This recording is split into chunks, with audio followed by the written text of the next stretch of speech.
इसको magnifying glass कहते हैं, जो बड़ा करके दिखाता है। इस मैग्नीफाइंग ग्लास से हम छोटे अक्षरों को बड़ा करके देखते हैं, लेकिन कभी इस ग्लास से कोई और दूसरा काम किया है? कभी कोई कुराफात किया है आपने? बदमाशियां कोई की है? किया है? क्या किया है? क्या किया है? आग लगाए हैं।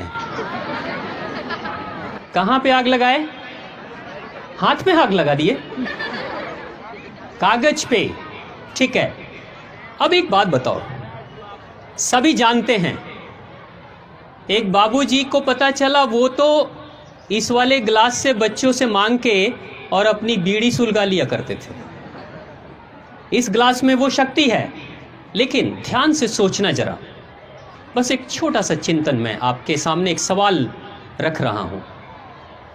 मान लो ये कागज है, ये हाथ नहीं है, ये कागज है। मान लो सूरज की किरणें हैं, ये ग्लास भी है, और मैंने सूरज की किरणों को अपने इस कागज पे फोकस किया।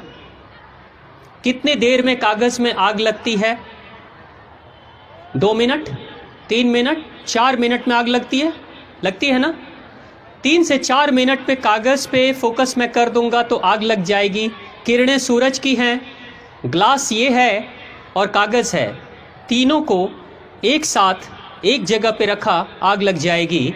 लेकिन ये कागज है, सूरज भी है, ग्लास भी है, लेकिन मैं इस ग्लास को ऐसे रख कर और ऐसे ऐसे हिलाते रहूँगा।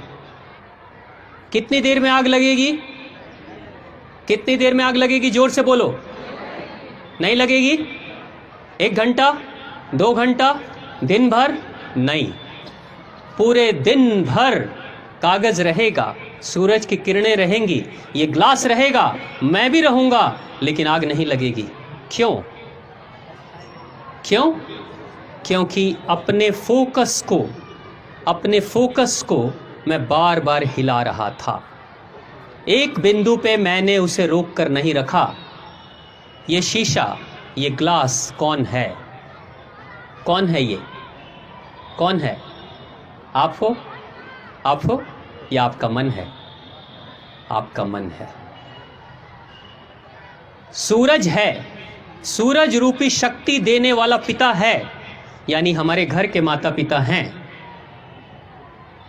ये अग्नि को जलाने के लिए जो कागज है वो भी है, हम भी हैं, लेकिन हमारा ये जो मन रूपी ग्लास है वो डोल रहा है, हिल रहा है। कभी पढ़ाई पे, कभी किचन में, कभी टीवी पे, कभी व्हाट्सएप पे, कभी फेसबुक पे, कभी मित्र के पास, कभी फिल्म में, कभी घूम लेते हैं, कभी दोस्ती कर लेते हैं, कभी कुछ और कर लेते हैं।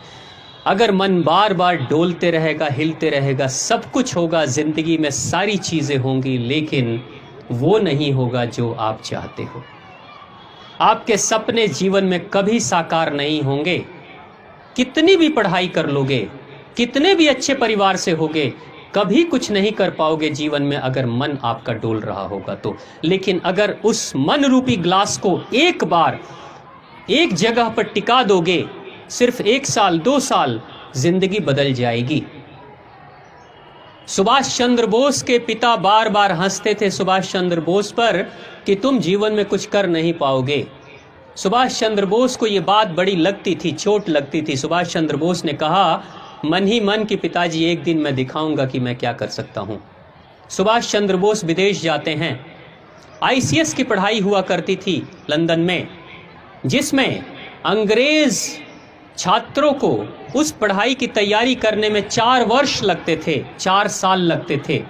4 साल की पढ़ाई के बाद इम्तहान में बैठते थे, तब कोई पास होता था या कोई फेल हो जाता था। सुभाष चंद्र बोस ने सिर्फ 9 महीने की पढ़ाई की थी और आईसीएस, भारत के पहले आईसीएस बने थे, इंडियन आईसीएस पहले। सिर्फ 9 महीने की पढ़ाई, वो जो 9 महीने अपने मन को रोक दिया ना, आग लग गई थी।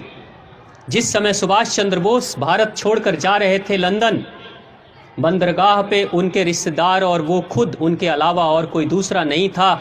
लेकिन 9 महीने की मेहनत मशक्क़त के बाद उस इंसान ने आईसीएस के उस इम्तहान में आग लगाने के बाद जब सुभाष चंद्र बोस भारत के बंदरगाह पर लौटते हैं, लाखों लोगों की भीड़ लगी हुई थी सुभाष चंद्र बोस के स्वागत के लिए। ये भारत का कोई सपूत है जो अंग्रेजों के सबसे बड़ी नौकरी को हासिल भी कर लेता है सिर्फ 9 महीने की मेहनत में, और लात मार कर चला आता है भारत माता की सेवा के लिए। ये वो शक्ति थी, ये मन की वो स्थिति है। जब तुम्हारा मन डोलेगा तो कुछ भी कर लोगे, सपने कितने भी बड़े रखोगे, कुछ नहीं होने वाला है। तब फिर क्या होगा? जब आप बूढ़े हो जाओगे ना, तब कहोगे हमारे भी सपने बहुत बड़े बड़े थे, लेकिन माताजी ने सपोर्ट नहीं किया, तो पिताजी ने ये नहीं किया, तो दोस्तों ने ये किया, तो दुश्मनों ने किया। शिकायत के सिवा और कुछ नहीं रहेगा आपके पास में जीवन में। इसलिए बेहतर यही होगा, इन सारी शिकायतों के तरफ जाने से बेहतर है कि अपने मन को एक बार जिस कार्य को कर रहे हो ना, उस कार्य में पूरा लगा देना, जिंदगी बदल जाएगी।